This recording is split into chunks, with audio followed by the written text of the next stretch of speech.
Hello, everybody, and welcome to my webinar on the astrological insights for 2025.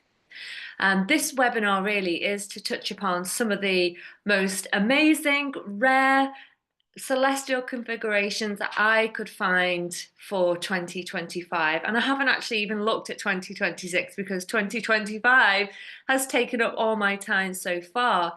So this year really is set to be the year that changes everything. And the reason for that, I'm going to point out during this webinar. But for those of you who don't know me, my name's Anne Marie. I'm the owner of Soul Awakening Academy. And we are a global spiritual education platform. And we help people to become spiritual coaches, spiritual healers, spiritual entrepreneurs. I'm the author of two books in best-selling category in chakras. Great for beginners. The one is Soulful, Spiritual, Mindful, and Masterful. It's great for beginners for chakra energy work, and a more deeper approach for personal healing, or you can use this in your practice, is Alchemy for the Soul, which teaches you the foundations of the 7 steps to spiritual alchemy coaching program. So you can go and immerse yourselves in those books. They're available on Amazon. So we're going to look at some different things during this webinar because I am into all things chakra based. I like to piece up different philosophies from different places and see how they fit together.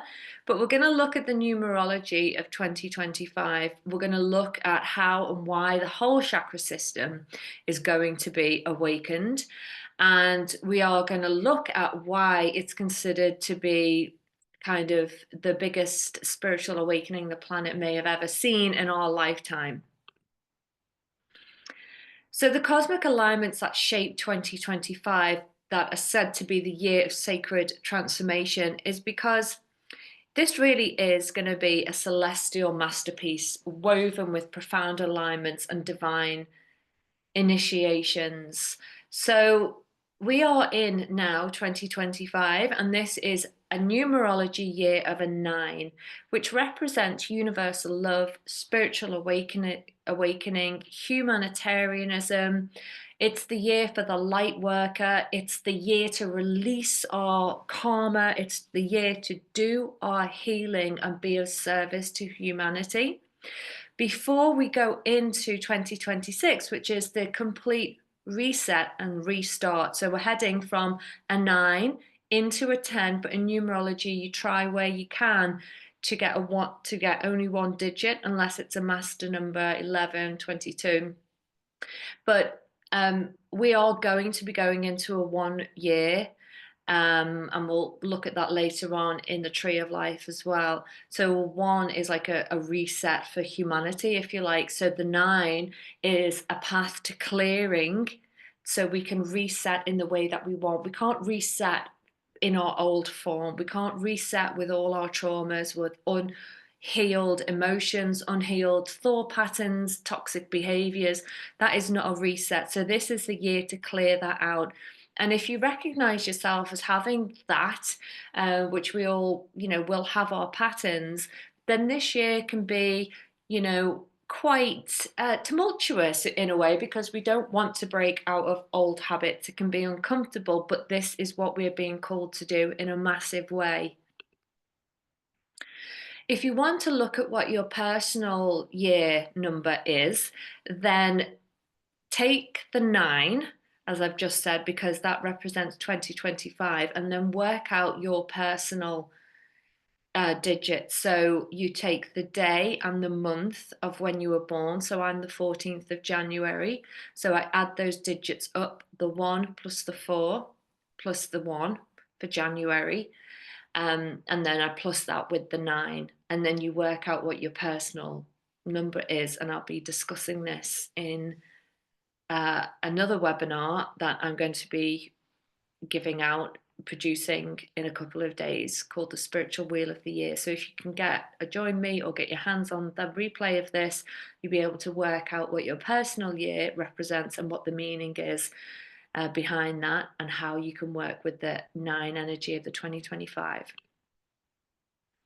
So what are the cosmic highlights? Well, why I really wanted to find out what was going on in 2025 is because something quite spectacular. There are so many spectacular things, but this is one of the things. I teach a course called Chakra Alchemy, and we look at the tree of life, and we look at the supernal triangle, which is at the top. It's the most spiritual triangle that activates cosmic divine energy and brings it into physical reality. And the planets and chakras are also in the tree of life, which I'll show you in a bit. But the planets that are in the tree of life, in the supernal triangle or the magic triangle, are the planets that are being highlighted in a magic triangle this year, and they are a harmonious sextile with Pluto, Neptune, Uranus, and Saturn. They're outer planets, they move really slowly, so it's very rare to have them move into a new sign, which they're going to do, and also move into different elements as well, which is what they're going to do. So it's really rare to have this powerful synergy of transformation. But just to touch on what they mean, Pluto confronts our shadows and empowers rebirth, so it does take you down into the depths of your soul. Neptune inspires divine creativity and spiritual flow. Uranus sparks visionary breakthroughs, and Saturn grounds everything into tangible reality. But Saturn will strip away what is not really real in your life. So ego, disillusioned ego, it will dismantle it. It will take away anything that is not really meant for you, but you might be holding on to. So this really is a profound moment for the collective and the personal, and we'll get more into it. So the magic triangle that I just talked about, this really is something so rare because it blends fire, air, and water, balancing action, intellect, and emotion. And it resonates really with Tesla's 369 theory, a cosmic formula for creation, balance, and manifestation. It's a gateway of opportunity which will amplify our intentions. It'll help us pursue our dreams with that Neptune and deepen our relationships with others and with our kind of spiritual sense as well. So this magic triangle, or sextile as we'll call it, and supernal triangle in the tree of life is a symbol of cosmic harmony, inviting us to dream boldly, act wisely, and co-create with the universe. So the cosmic invitation, the universe will be asking us all, will you step forward as a conscious creator to co-create a life infused with love, purpose, and infinite possibilities? The Saturn-Neptune conjunction with that harmonious trine to Pluto and Uranus is a moment for us to weave spiritual dreams into the fabric of our reality. And it's really helping us, like never before, to become the architect of our destiny.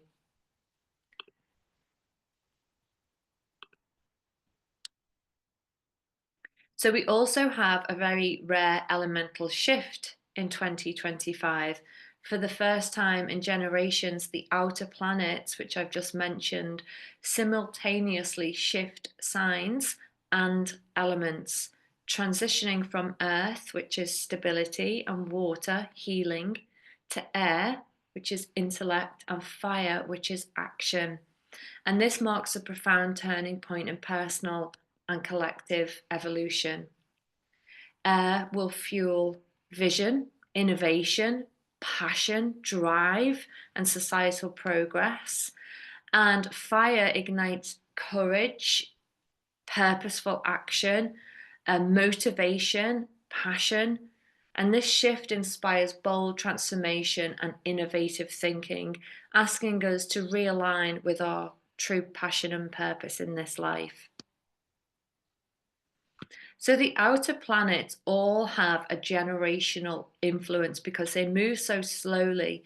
It can be in a generation. So I have Pluto in Libra, other people might have Pluto in Sagittarius, just depending how old you are. but it sets the tone for generations. So Uranus spends 7 years in a sign and it sparks change and innovation. Neptune spends 14 years in a sign and inspires spirituality and creativity. Pluto is 21 years in a sign and drives deep transformation. And Saturn is 2.5 years in a sign, grounds responsibility and discipline. So Uranus really means innovation, rebellion, individuality, sudden changes, and freedom. In the tarot deck, we can see it as the Tower card. So the Tower is where the man is like being casted, he's fallen out or he's been thrust out of the castle because the castle's exploding. It's like it's a real kind of breakdown to breakthrough experience, but it can also come through in positive ways. Think of Einstein when he was kind of getting his breakthroughs. Those lightning bolts as well. And where Uranus is heading, which we'll discuss, it's really going to influence how we think, how we communicate, technology. Uranus takes about 84 years to complete an orbit, so it spends 7 years in each zodiac sign, and it's about to shift into a sign in 2025. So it will bring, unexpected changes, unexpected events in the theme of the sign it's about to move into. And that should say it's moving from Earth into air. Sorry, that cut out a little bit, I think. So Neptune symbolizes spirituality, dreams, intuition, illusions, creativity. It rules your imagination and your connection to the divine. It can rule confusion and disillusionment as well because it's really the untangible. But it takes about 165 years to orbit the sun and it spends about 14 years in each sign. It rules water, but it's going to be moving into Aries fire. So there's a big elemental shift.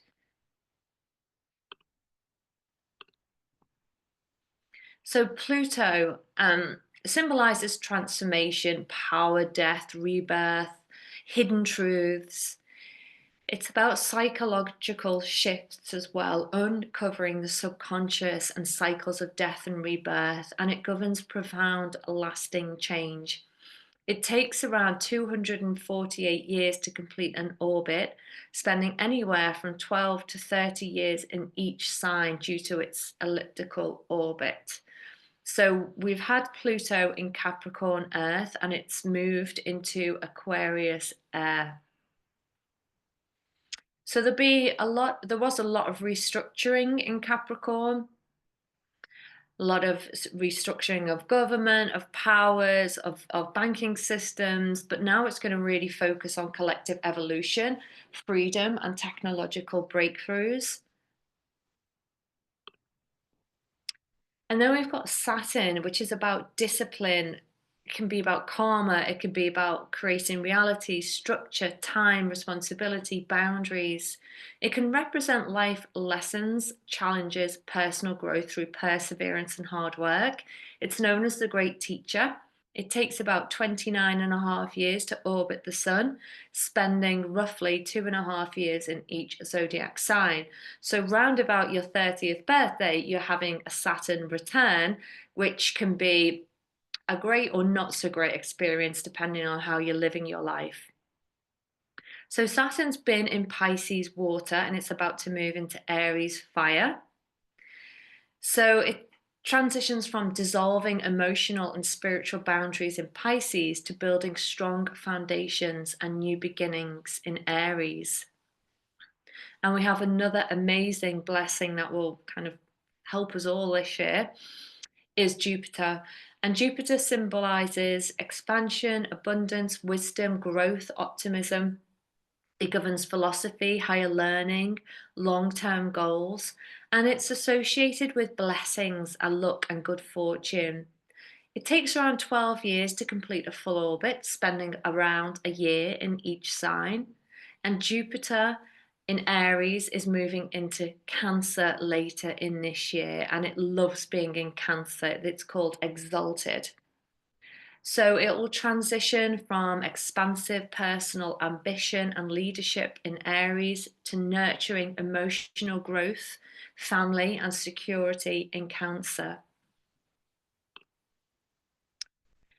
We also have an amazing Yod alignment, which I'll talk more about. It's known as the Finger of God. It's actually a rare double Yod configuration, which involves the Sun, the goddess Ishtar, and Regulus.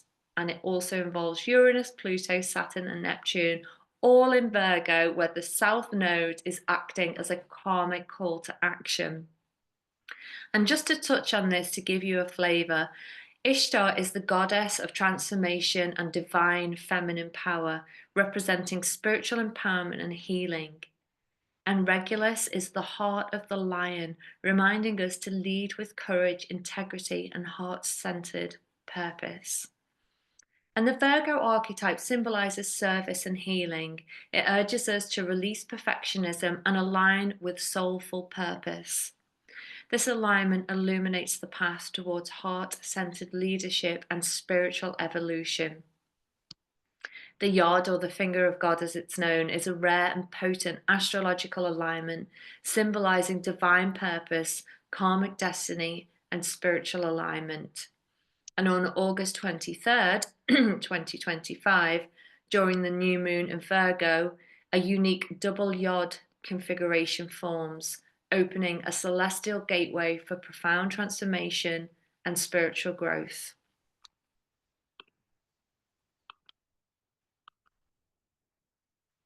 So, your role in this cosmic shift, you have to think about what's behind you as you move forward into 2025, because behind you will be the lessons that shaped you this year, and ahead lies a blank canvas waiting for your next chapter.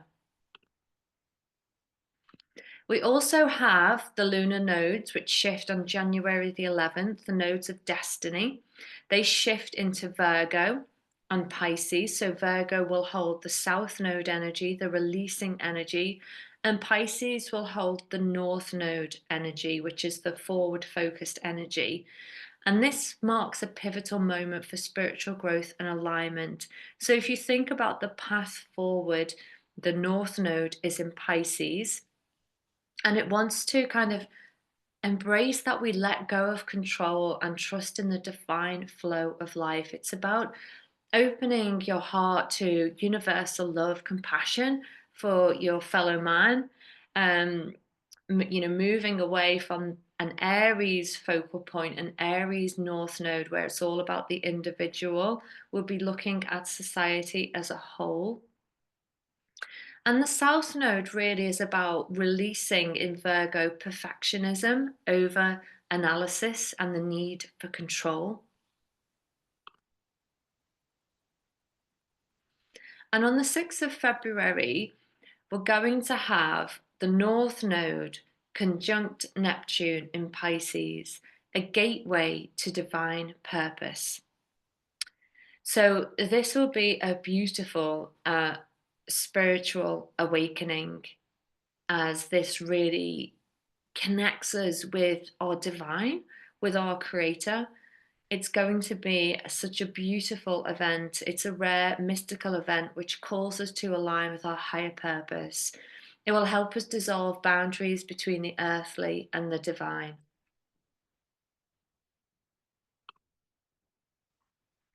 And on the 21st of January and February the 28th, in the heavens, in the sky at night, we will be able to see some visible planets which aren't normally visible with the naked eye.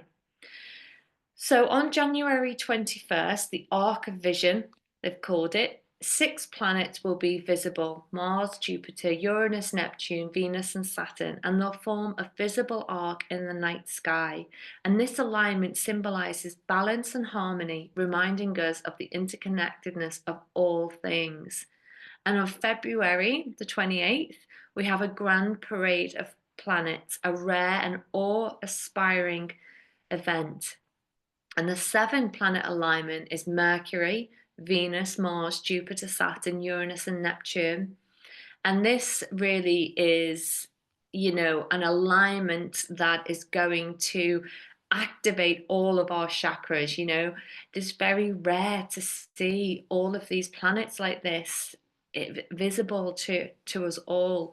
Hopefully, we get to see it. But this really is an awakening. If we think of the 7 chakras, this really is a call to awaken and align to the energy of the stars. So the rare alignment really will not just be a breathtaking moment in the sky, but it will also be a profound spiritual mirror, a cosmic invitation to align with our highest potential. It really does resonate with the chakra system. It also resonates with the tree of life, which I'll show you as we go further into this webinar. But the sacred energy centers in our body will be activated and be kind of a direct bridge between our inner world and the cosmos, harmonizing our energy flow with the universal rhythm. So, with everything I've said so far, I mean, that's enough in itself, but there's more to come. The North Node's Neptune conjunction creates a divine gateway or call to purpose. The numerology, the universal year 9, symbolizes completion and renewal. These forces amplify the alignment message, really, which is release the past, dream boldly for your future, and step into this new spiritual paradigm. One of the major players in Pluto, one of the major players, which has just happened, is the shift from Pluto from Capricorn into Aquarius. It's a big deal. It's a personal and collective evolution as Pluto fully transitioned from Capricorn to Aquarius on November 19, 2024. I was glad to see the back of it being a Capricorn. It marked the end of one era and the beginning of another, a momentous 20-year journey that will reshape both society and ourselves. So, what did Pluto in Capricorn bring to you?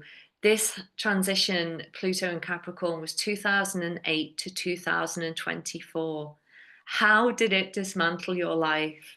How did it challenge your foundations and force growth?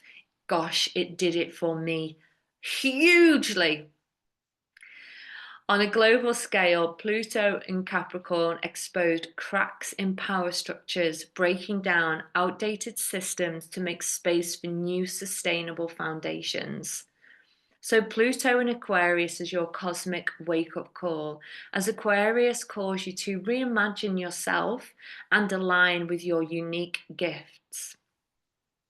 Pluto in Aquarius invites us to break free from outdated patterns, step into our truth, and rewrite our story. Transformation begins within. And are you ready to rise and lead the way? Is a question you really want to be tuning into right now as the revolution starts now. Celestial events that occur on March 29th and 30th, 2025, open a powerful portal for personal and collective transformation with this dance between fire and earth energy. We have on the 29th, a new moon partial solar eclipse in Aries, which is about initiating our, leadership abilities to forward with new beginnings. Fiery Aries energy, it's about decisive action and fresh opportunities. And the very next day, March the 30th, Neptune enters fiery Aries. So Neptune really starts his new 14-year cycle, meaning merging spiritual dreams with actionable leadership, setting the stage for growth and innovation. We also have Chiron in Aries, and Chiron is the wounded healer. So this really is about healing identity wounds. Chiron in Aries is about wounds that, we don't feel like we belong or we're defected in some way. So this really is healing our wounds around self-worth. We also have Ishtar, goddess Ishtar or Venus, conjunct Chiron, amplifying divine feminine power, calling for the healing of collective wounds, balancing masculine and feminine energy, and reclaiming creativity and leadership. So the call of Ishtar and Chiron embodies renewal through challenges, empowering us to transform pain into wisdom. And Chiron's healing reveals core wounds, guiding the journey to strength and empowerment. So, what wounds are ready to be transformed into sources of power and purpose? Because this is your time to heal, lead, and rise, whether you're male or female. It's about blending vulnerability with courage to step into your highest potential. So let's look a little bit more about Ishtar because this is really significant. So I've named this slide The Rebirth of Ishtar, Rising as the Morning Star. So in ancient myth, Ishtar's descent into the underworld is a well-known myth. It reflects a universal truth of transformation, and it begins with one of surrender. Ishtar is stripped of her crown, jewels, and identity, and she decides to confront the darkness, offering us a timeless reminder that even in the depths, there is a promise of rebirth.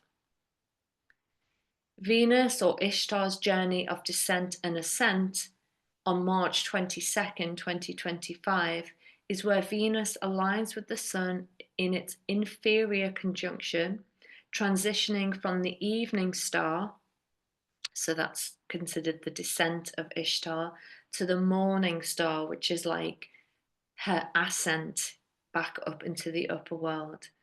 So, like Ishtar, Venus begins her ascent, emerging from shadow to shine in the pre-dawn sky by March 29th, 2025. This celestial moment mirrors renewal and empowerment, symbolizing that no matter how deep our descent, we can rise transformed, radiant, and aligned with our highest potential. And the double yod that I mentioned, you can see it here, this double finger of God,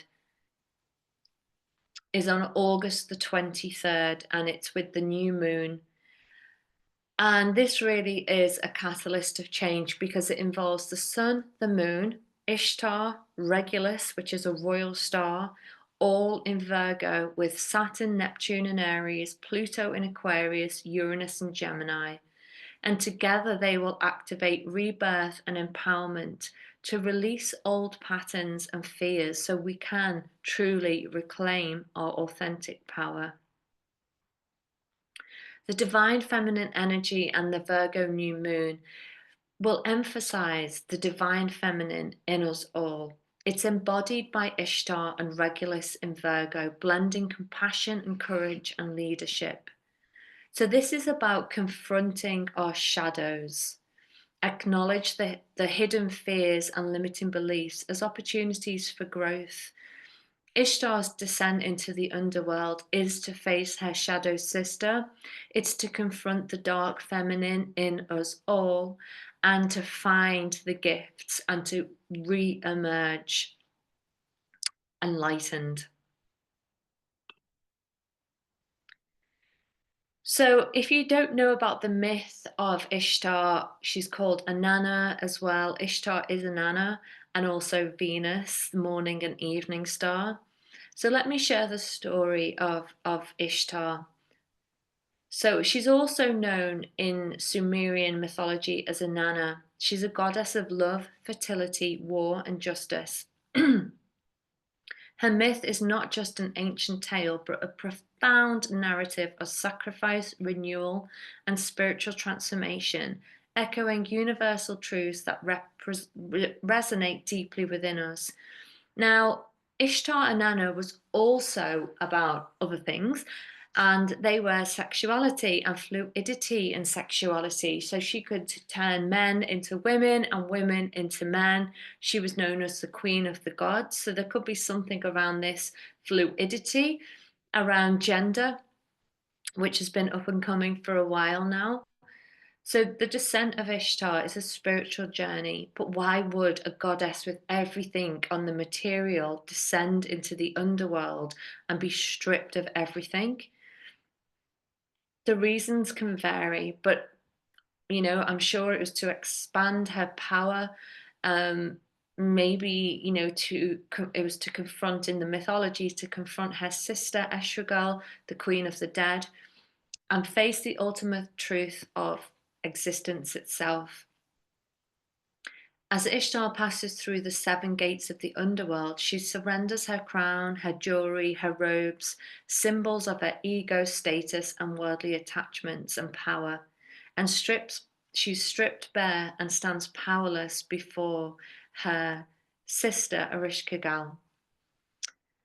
Now, this mirrors really, it does mirror the dark night of the soul and it can also mirror a Saturn return as well, um, or Pluto. It's when we have an ego death and nothing on the outside can fulfill our needs, nothing on the outside makes us happy. And we come to a stark conclusion and stark reality that these material things no longer serve us, they're not a source of happiness. So, what is? Well, what is finding the true self. And finding the true self is going through an ego death and sometimes a dark night of the soul.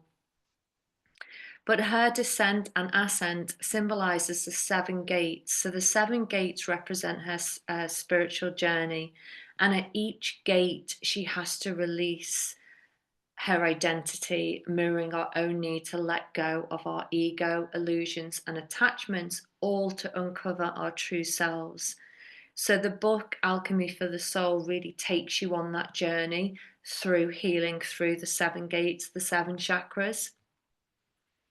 But she does return, the gods intervene and Enki helps and sends different stories, will say different things, made or kind of coerced Ereshkigal, her sister, into letting her go.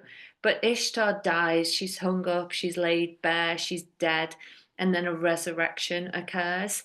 Her husband Tammuz or Dumzai is put in her place. What that represents, I'm not sure, but it could be that fluidity between the masculine and the feminine. Maybe the masculine has to die for the feminine to rise in a woman, or I'm not quite sure about the place of the husband, but he was not mourning her, he was not missing her, he was having the time of his life when she was in her darkest hour. So her sister asks for a replacement in the underworld, and she chooses her lover because he failed to mourn in her absence. And this can represent the cyclical descent and return, symbolizing the cycles of fertility, life and death, mirroring the seasons. Um, when Ishtar died and she went into the underworld, the upper world was said to go into chaos and fertility stopped. So there is something around the masculine and the feminine and how that needs to balance between the yin and the yang. We cannot live without the masculine and we cannot live without the feminine. These are the cycles of death and rebirth. So, as I said, the descent really mirrors through the seven chakras. Her descent into the underworld is really kind of an unlayering of the seven chakras. So, the crown chakra is where she goes through this first process. She removes her crown, so she relinquishes control and the illusion of separation from the divine. This is a surrender of the spiritual ego to align with the universal truth. The third eye, she removes her necklace. She lets go of false perceptions, preparing to access deeper intuition and inner wisdom. And the throat chakra, she surrenders her voice. Ishtar confronts suppressed truths and the fear of speaking authentically. And the heart chakra, she releases attachments to relationships and emotions, creating space for unconditional love and balance. The solar plexus, she surrenders her girdle, a symbol of power. She confronts ego driven ambitions and external validations. The sacral chakra, she removes her robe, she releases ties to sensuality, creativity, and unbalanced desires, preparing to reconnect with her essence. The root chakra, standing naked, Ishtar faces the ultimate truth of existence, her vulnerability and mortality, at the root of all life and transformation. At the deepest point of her descent, Ishtar's death symbolizes the clearing of all energies and attachments, to complete and release all patterns and to surrender to complete transformation and rebirth. So, what happens during the ascent? So this is where, we have the Venus morning star, or, just after that, when it's more direct, it's the ascent that Ishtar takes. So she goes down, she releases all attachments to material and ego and this grandiose appearance in the material, her power, etc. And what happens when she comes up and she makes the ascent through the seven gates? Well, the root chakra, she's grounded and renews. She reconnects with life, restoring balance to creation and the physical world. And in the sacral chakra, her creative power reignites, sparking renewal, fertility, and emotional flow. The solar plexus, she emerges with true confidence and purpose as she reclaims her inner strength and self worth. And in the heart chakra, her return brings love, harmony, and compassion, restoring balance to the world above. The throat chakra, she reclaims her voice, speaking her truth with clarity and authenticity. In the third eye, her intuition sharpens, granting her wisdom to guide others with vision and clarity. And as the crown chakra rising as the morning star, she fully embodies divine connection, radiating hope, renewal, and spiritual alignments. So the key dates for Venus as a morning star in 2025. Well, on March the 22nd, Venus aligns with the Sun in an inferior conjunction, marking her transition from evening star to morning star. On March the 30th, Venus becomes visible as the morning star rising before dawn in the eastern sky. August 23rd, under the new moon in Virgo, a rare double yod, Venus as a morning star reaches a heightened moment of spiritual awakening and alignment. So, Venus as the morning star represents a culmination of Ishtar's ascent, inviting us to confront the shadow.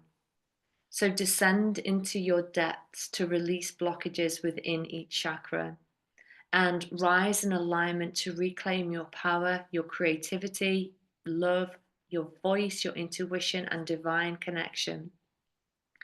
Really embody your authentic self, fully align, and to feel empowered in your divine feminine and masculine to lead with compassion and courage.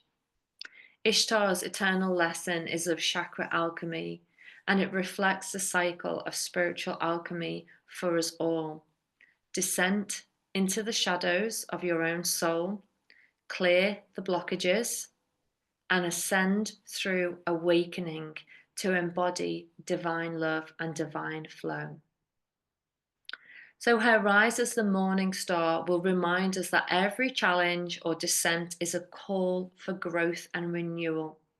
And by embracing this journey and journeying through your chakras as your own seven gates, we awaken to our highest potential and align with our inner light and step boldly into the radiant flow of life.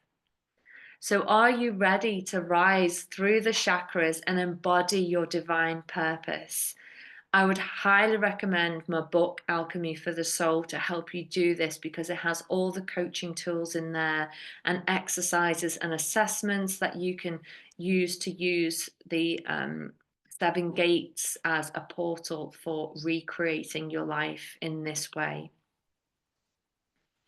So, another thing I wanted to compare was the tree of life. You know, it's the map of creation in the Kabbalistic way of looking at spiritual divine creation. So, in the tree of life, the numerology of the nine holds profound significance, symbolizing the culmination of spiritual energy before it manifests into the physical world, being the number 10. So, this sacred structure in Kabbalah provides a roadmap of divine energy flowing from the infinite to the material, mirroring the journey of completion and renewal inherent in the number 9.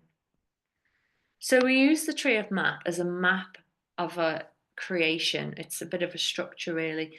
The tree consists of 10 sephiro arranged across 3 pillars, left, right, and center, representing the flow of divine energy from the source, the very top, Kata, to the material realm, Malkuth. Each sephira embodies a stage of creation reflecting divine qualities and human experiences, and the paths between them, here, they symbolize the interplay and integration of the energies of the planets and their meanings of the emanations. So, the significance of 9 leading to 10. The first 9 Sephiro represent invisible spiritual forces, the essential foundations of existence. The 10th Sephira, here, Malkuth, grounds these energies, manifesting them into the physical world. The journey reflects 9's numerological meaning, the culmination of a cycle and preparation for renewal in 10, symbolizing the next level of existence. So, this journey down the tree of life mirrors the cosmos itself. It's a consistent flow of energy from potential to creation, and we'll look more into that now. So, the magic triangle or the sextile that I talked about earlier, and how I related this to the tree of life, and in my chakra alchemy course, where we talk about this and the supernal triangle, is the nothing to the everything. So, the supernal triangle is this here. The supernal triangle in the tree of life represents the sacred flow of creation, mirroring the magical triangle we looked at earlier.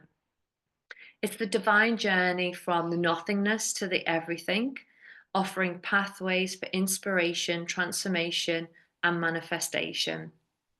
The flow of divine energy at the heart of the supernal triangle are 3 Sephiro called Kether, which is the crown, which is ruled by Neptune, Shokma, which is wisdom. This is ruled by Uranus, and Binah, which is understanding, is ruled by Saturn. They guide the energy of creation from infinite potential, sparks into duplicates, and then it goes into reality here.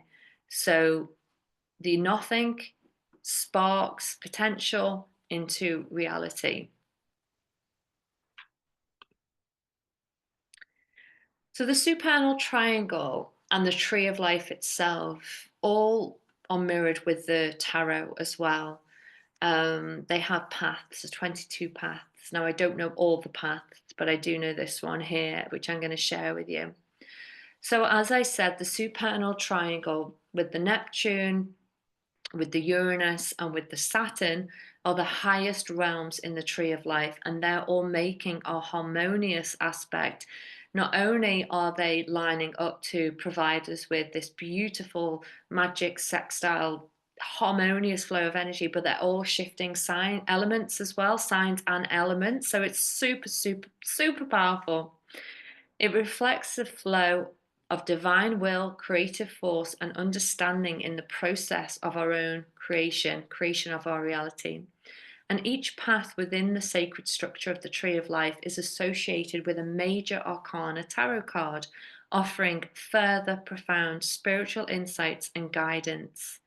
So each path within the sacred structure is governed by a tarot card. And the first path, the path of here, basically, is the Fool. It invites us to embrace infinite possibilities with an open heart. And then the second path is the Magician, the path of Beth, and this is the path of Aleph, Beth. Challenges us to focus our energies and turn ideas into action.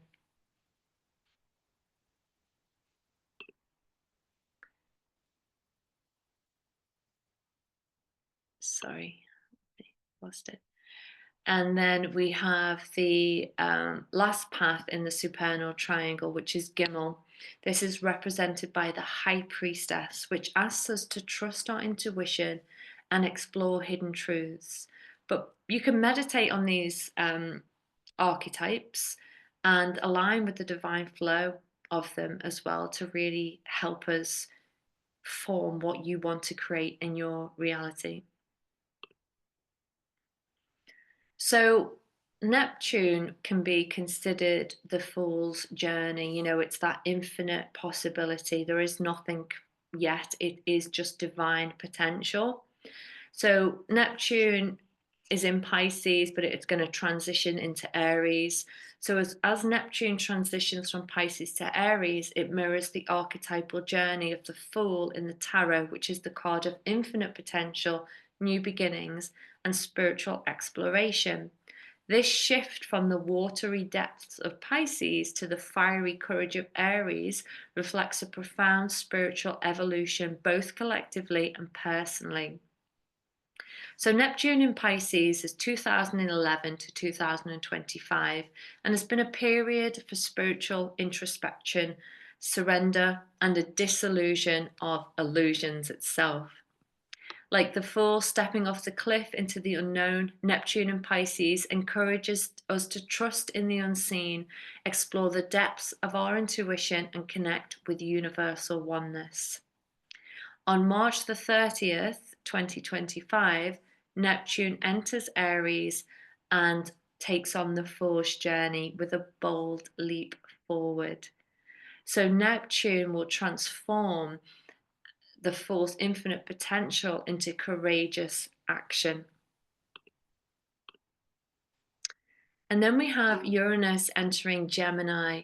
It ignites the activation of the third eye, the center of intuition, wisdom, and perception.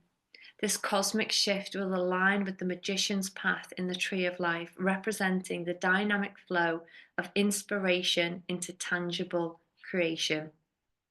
And as Uranus moves from Taurus Earth into Uranus Gemini, this will be a sharp, radical awakening to our inner insight and our inner wisdom.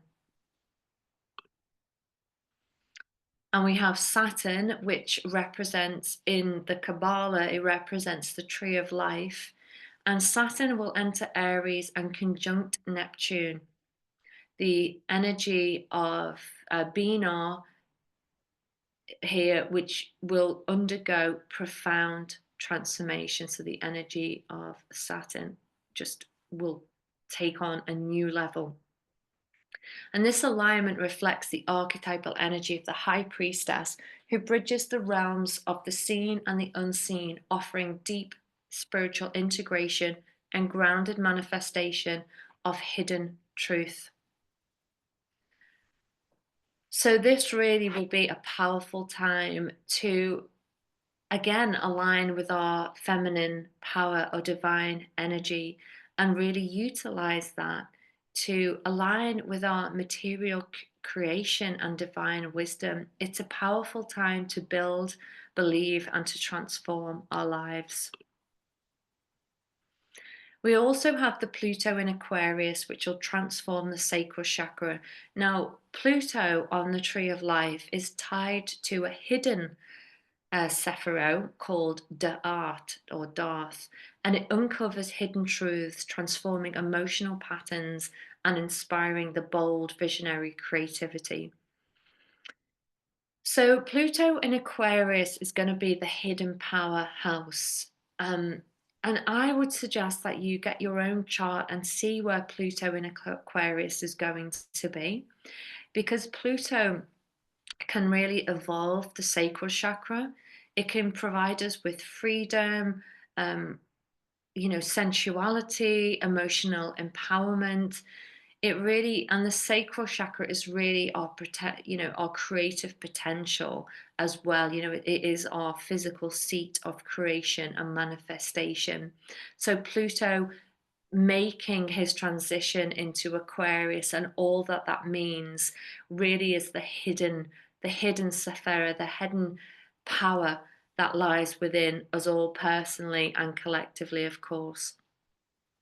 So working with the energies of Pluto, your hidden power, how can you integrate visionary ideas with grounded strategies to create lasting impact? Where can I embrace the shadow and work to unlock my full potential?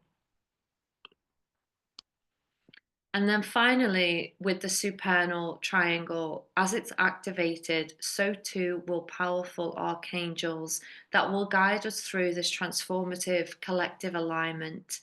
Three divine beings will embody the energies of the supernal triangle and support us on our journey.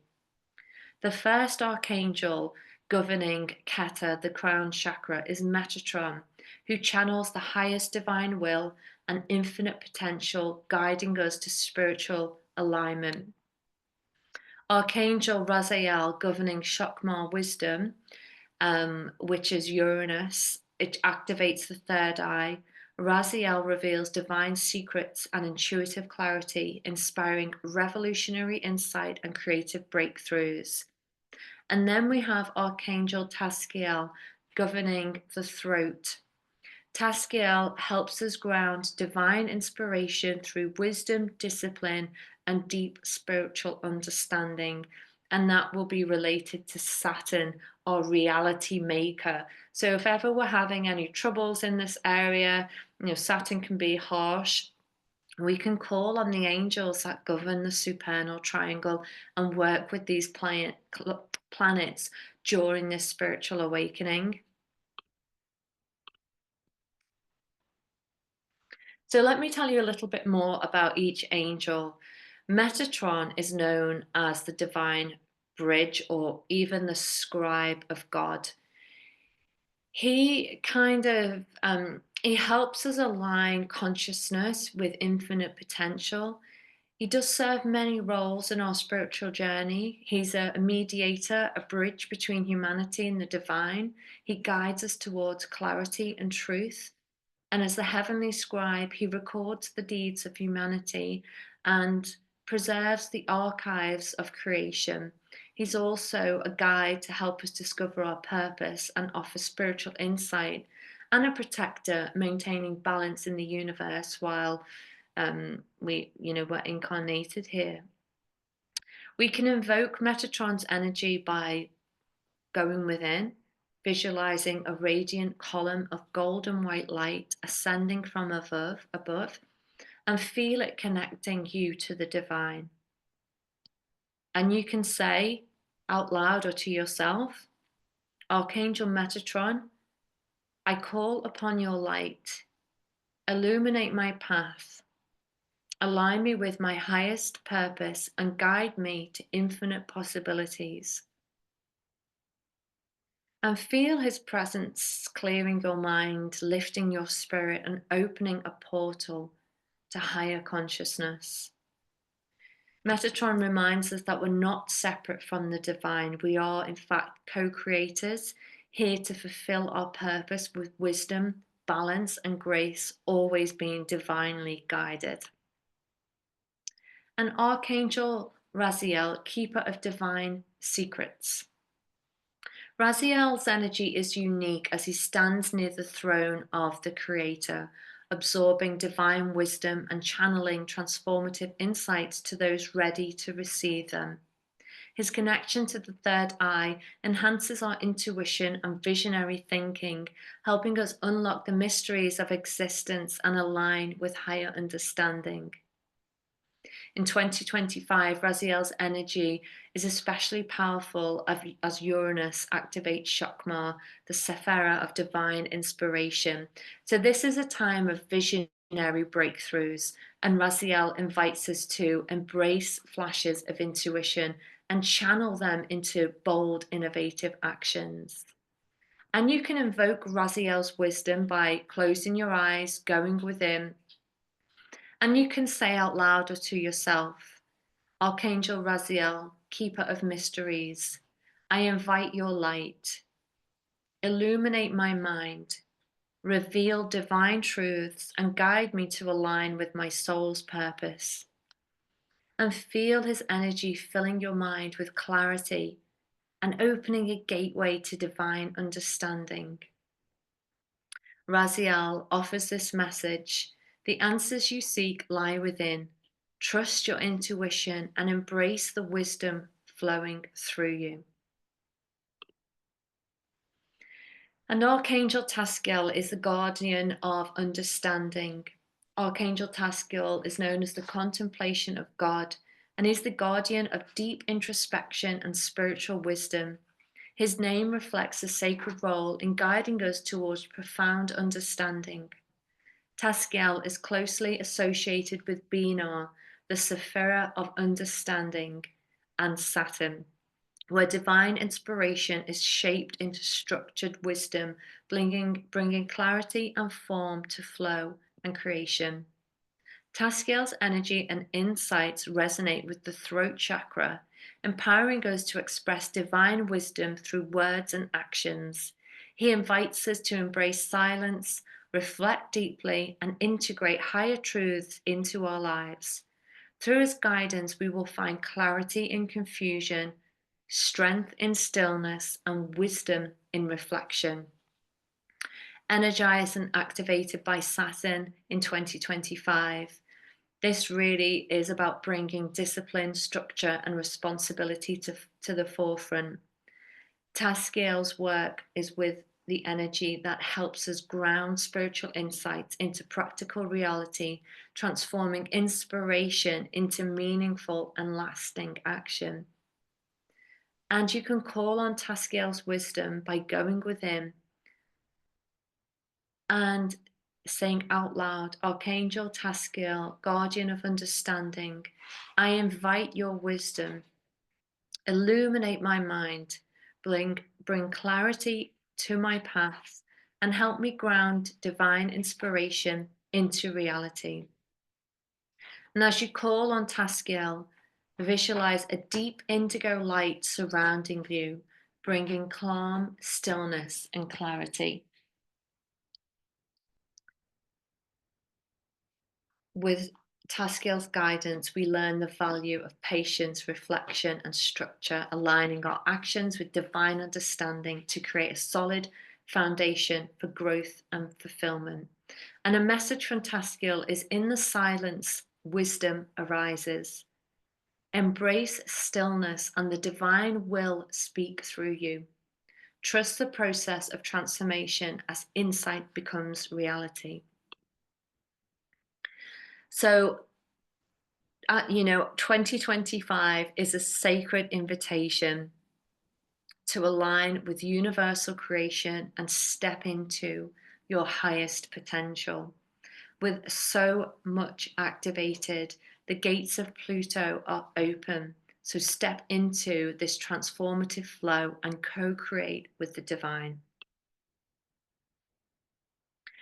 So I really do hope you've enjoyed the information I've shared with you so far. 2025 is leading us to a complete reset for humanity. So use the information that I've given you and use it to your advantage because people won't know this, but we have so many powerful activities and so many helpers that are guiding us as well. So thank you so much for your time. It's been an honor to do the research and share this information with you. This is my life's work and purpose, and thank you so much.